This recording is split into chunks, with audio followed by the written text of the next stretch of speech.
Okay, welcome back for the afternoon session. My name is Heather Braiden, and as Marcella said earlier, we met in Mexico. That part is true. I think I was probably running towards her because Marcella's never late, ever late, and on this particular occasion, she came in just as the dinner was starting, and I had not bought a ticket to dinner, so I was on my way out, and I only had that very crucial 3 minutes to just say, boom, here it is. What she did not tell you is, so I didn't ask for her keys, I didn't ask for her secret to her pastor. I did ask for the curriculum, and what she did not say is that I got it afterwards, and it has been very, very helpful. I didn't give it to you. But I got it.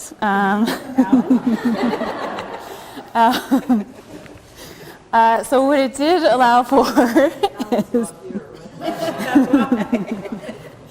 but it did allow us to talk about a number of other things, including this project. And this afternoon we have two more sessions.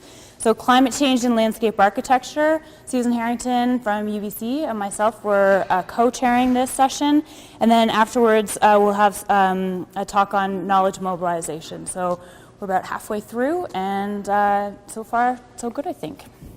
Okay, so climate change and landscape architecture is the third session of these sort of like research areas. And if you haven't noticed, the way each session has been set up is that there is one academic and then one practitioner or policymaker kind of. So we've tried to bring in or do some crossover already in getting conversations started, so it's not just in the silos of universities that we're used to working in. So this particular session was built around the idea that the impacts of climate change on the land and our built environments are undeniable and increasing. Research in landscape architecture resides at the interface of these two worlds, the natural and the built, to develop knowledge and shape resiliency strategies. Scholars investigate climate change by modeling coastal areas, creating approaches to flood mitigation and drought, partnering with community groups in forming programs to reduce carbon emissions, and examining how residents in northern regions address the impacts of rising temperatures in particular. Landscape architecture research contributes to our knowledge of the effects of climate change by collaborating with scientists and the public in understanding the interdependence of environmental processes. This focus area examines cross-disciplinary research strategies and how landscape architects can lead climate change research that considers both environmental and human health. The discussion will also address how to bridge the gap between research and professional practice and land-based solutions. The focus is on communication tools and how to widely disseminate this critical area of research. I'd like to introduce Kees Lokman. He is an assistant professor in the School of Architecture and Landscape Architecture at the University of British Columbia. He has a Bachelor of Science in Landscape Architecture and a Master's of Science in Landscape Architecture from Wageningen in the Netherlands. And he has a Master of Design from Harvard University's Graduate School of Design. And since coming to our school, Kees has really led with great Dutch ingenuity our forays into climate change and has modeled for us and for our students how landscape architects might engage with climate change. So let's welcome Kees Lokman. I'd like to talk a little bit about sea level rise and my research related to sea level rise, so as one aspect of climate change. And I think it's one of the most defining challenges of contemporary society. Nearly 60% of the world's population is living in coastal areas. And in addition to sea level rise, coastal areas are also confronted with ongoing urbanization, aging infrastructure, and habitat fragmentation, to name just a few. So imagining alternative futures for coastal cities and landscapes will require new paradigms of innovative analysis, synthesis, and design. And these are hopefully productive methods and creative strategies for considering the complex parameters of both ecological systems and uncertain climate futures. So this presentation will feature work from a range of separate yet interconnected projects that I've been working on over the past 2-3 years, mostly focusing on the Lower Mainland. These projects seem to offer knowledge and insights that may be valuable to policymakers, engineers, scientists, planners, architects, and landscape architects. All of them play a tremendous important role in rethinking and visualizing the built environment. So coastal risk necessitates not only new infrastructural strategies, but also fundamental transformation in understanding how cities might relate to the water.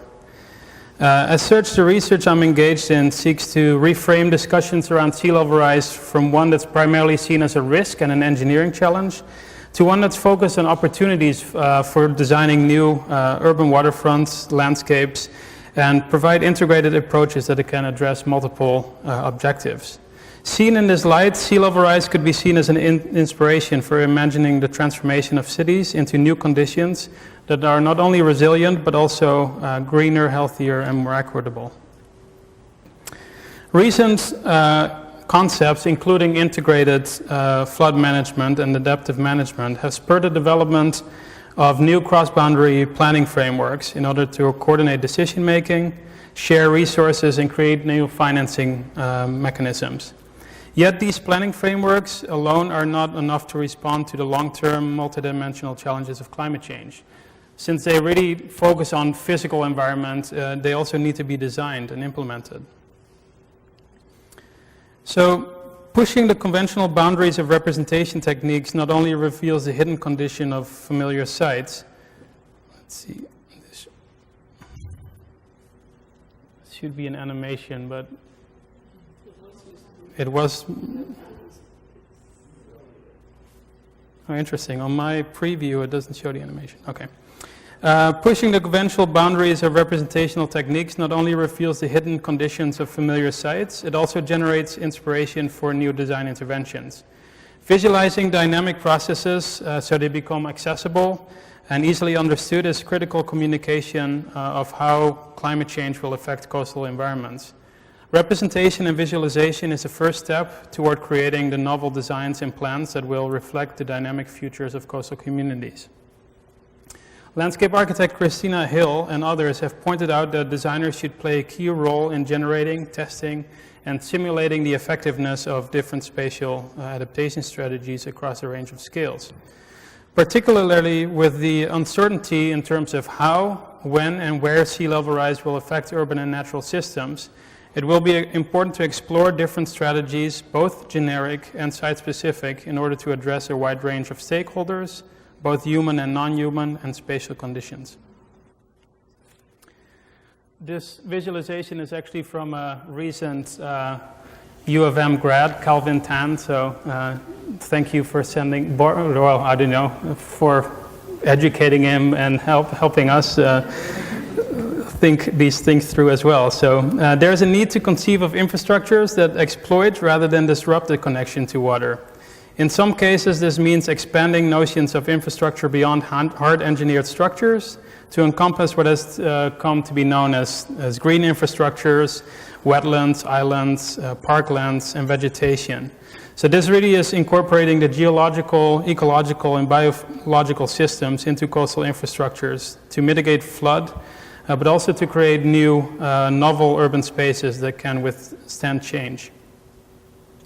So my research, as I mentioned, focuses mostly on the Fraser River Delta, which has a rapidly growing population of nearly 3 million people. It has a major international airport as well as a port city. And a recent report by Ministry of Forest, Lands and Natural Resource Operations estimate that it will cost nearly $10 billion to just upgrade the dikes, the 250 kilometers of dikes that are currently in the Lower Mainland. Currently, the Fraser Basin Council, which is a non-profit entity without any mandate or jurisdiction, is basically the only entity that is really focusing on this issue. They've published a couple of reports, but the topic is mostly driven by engineers and policymakers, but there's very few people and designers that are actually looking at the spatial adaptation of the landscapes. So within this context, I've been teaching some studios on this topic. Most recently, the topic called the Cyborg Coast last fall, in which students applied the conceptual framework of cyborg landscapes to imagine novel relationships between coastal infrastructures, ecologies, and human settlements. So the cyborg here involves thinking about hybrids of biotic and abiotic systems, of humans and non-humans, and of organisms and machines. Applied to the Fraser River Delta, the idea was that students were challenged to develop proposals addressing climate change and sea level rise by combining flood control with a whole range of other issues, such as wastewater treatment, food and energy production, habitat creation, and urban development. This drawing here shows a proposal for an aquaculture facility close to one of the sea dams, mitigating and cleaning up some of the nutrient-rich water that's brought down to the dam. One of the first assignments involved the creation of numerous physical models of prototypical landscapes in the Fraser River Delta, with an emphasis on making iterations quickly. These models provided a visual and spatial vocabulary throughout the semester. So each of the students were exploring just simple words that were associated with physical landscapes, such as dikes, wharves, jetties, reservoirs, streams, riparian corridors. Had to find these conditions within the region and then model them to kind of get an understanding of the relationship that these sites had with the water. And also just to visualize the larger range of land uses and how important water is to their existence. Also could be identifying all the indigenous communities that are part of our region as well. And many of them, obviously, because of their historic relationship with the water, are also very much exposed to these issues of flooding in the future, as well as a seawall, of course, and recreational facilities, and the numerous beaches.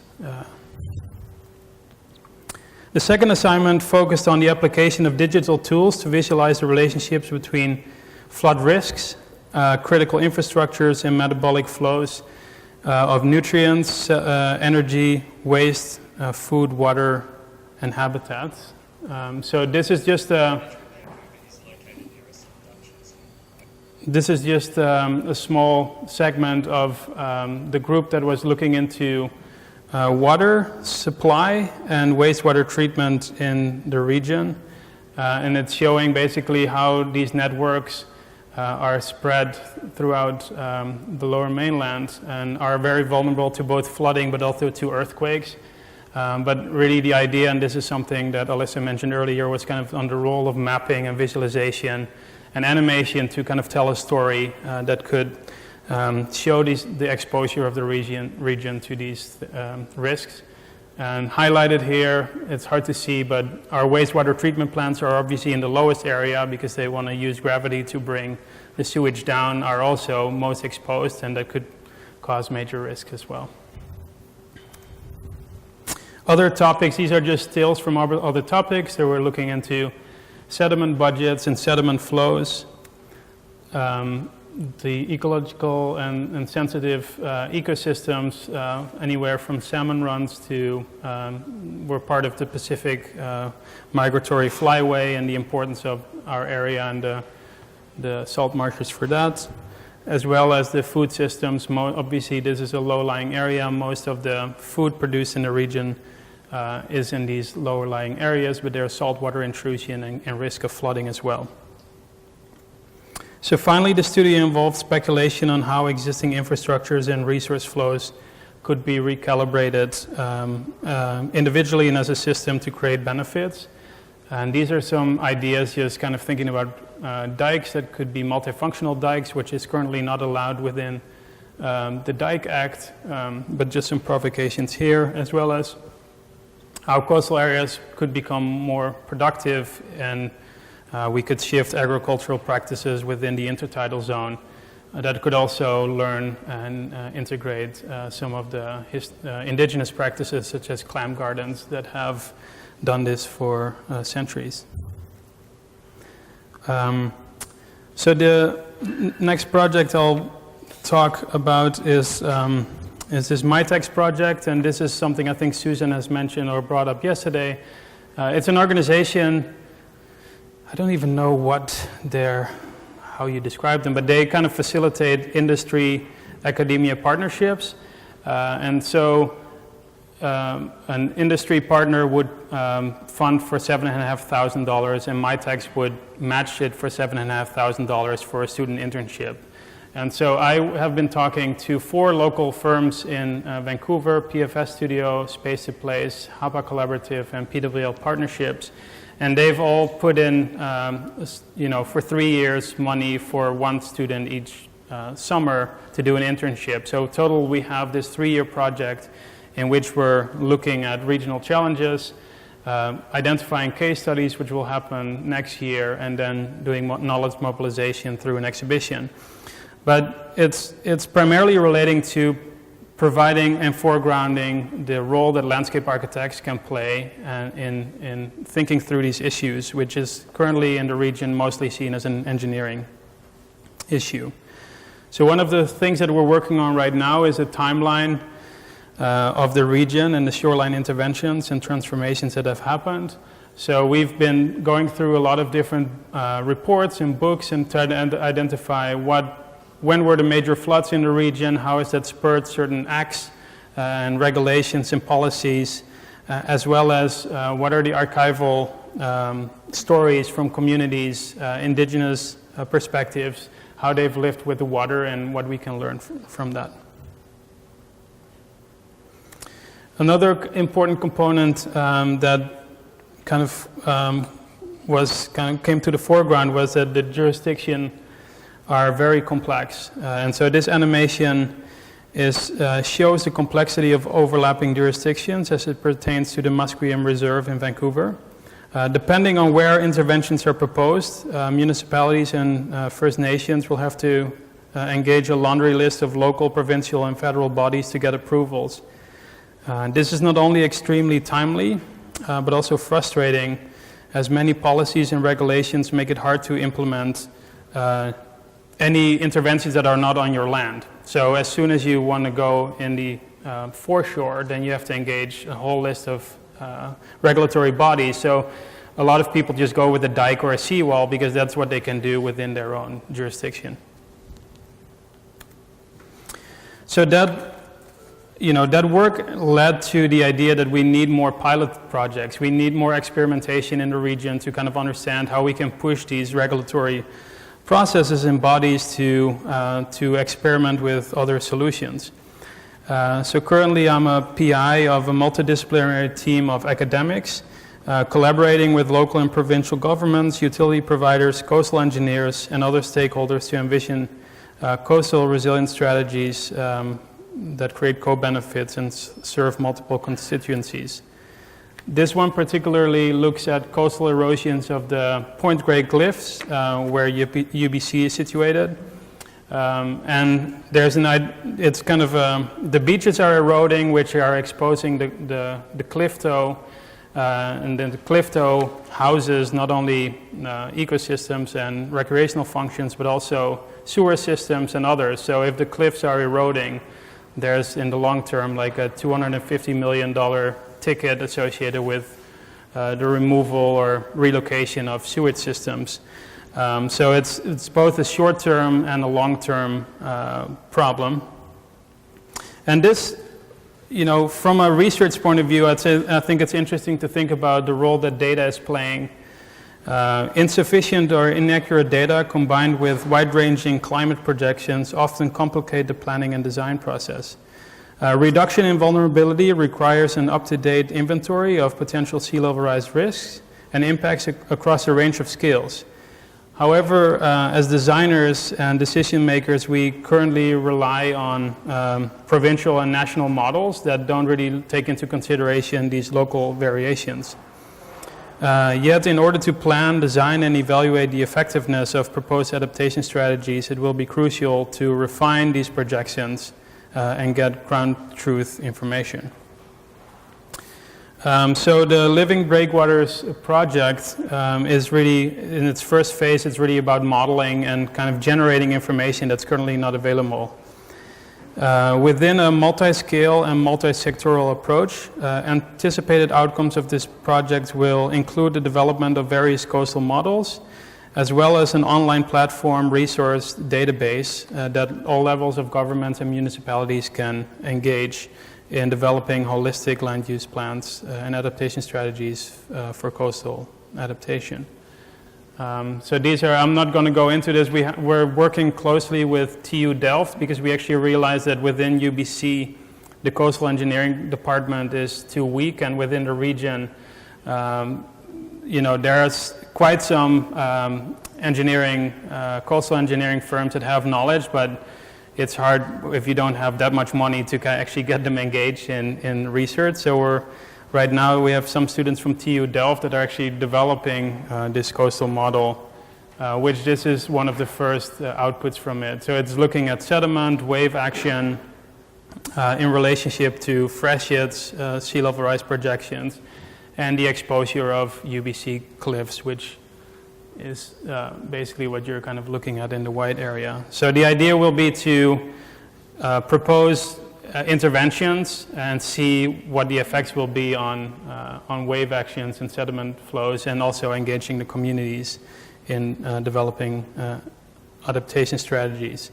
So we're working closely with the Departments of Fisheries and Ocean and other bodies in Victoria to try to understand how we could flex for this one time some of the permitting applications to test a different approach and monitor it over time to see if it actually does what we want it to do, so that this might be incorporated in long-term regulatory processes. The last project I'll talk briefly about is the future of False Creek. This is a project I worked on in collaboration with Lola Landscape Architect, a Dutch landscape architecture firm, and the city of Vancouver. And the goal here was, to kind of create an exciting kind of design opportunity within the False Creek area, but also to bring different departments within the city of Vancouver together. Right now, there's the Department of Sustainability, there's the Department of Public Works, of Engineering. They're all separately looking at coastal and sea level rise challenges, but they don't really come in together in one room. So we set up a steering committee of 12 people that we met with for 5 or 6 times to kind of explore what if, let's not think about this is an internal exercise, what would you like to see? And what could a hybrid strategy look like? So I won't really go into a lot of detail about the history of False Creek, but it used to extend all the way to Clark Street, and right now it's kind of capped at Main Street, and before that obviously it was a rich ground for indigenous communities. But if you look at the current condition, you can see a lot of the developments, including Olympic Village and some other developments that are being planned, are within projected floodplain areas or flood zones. But there's no overarching strategy as how to deal and how to plan this area for the future. So together with the city, different departments, we kind of identified the 4 major issues: water safety, water quantity, water quality, and urban development, and said, okay, let's come up with an approach that is safe, first of all, but also prioritizes ecology and design, so the spatial qualities. And so we developed a kind of a toolbox, different scenarios, a hybrid plan, and 5 guiding principles. This is the festive image of what Vancouver and False Creek could look like. So we kind of daylighted some of the streams, really celebrated the water and city integration, and kind of layered, so you can continue in certain cases with just keeping the seawall and reinforcing it.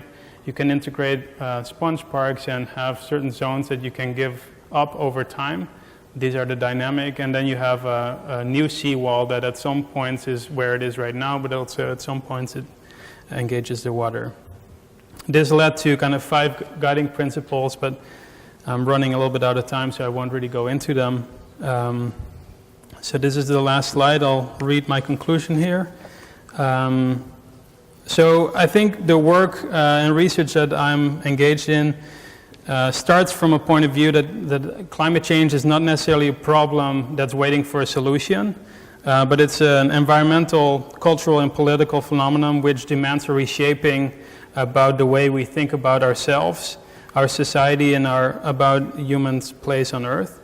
And in some ways, it, far from being an issue or a threat, it should be a catalyst for changing our perception of how we see, interact, and design our future built environments. Thank you very much.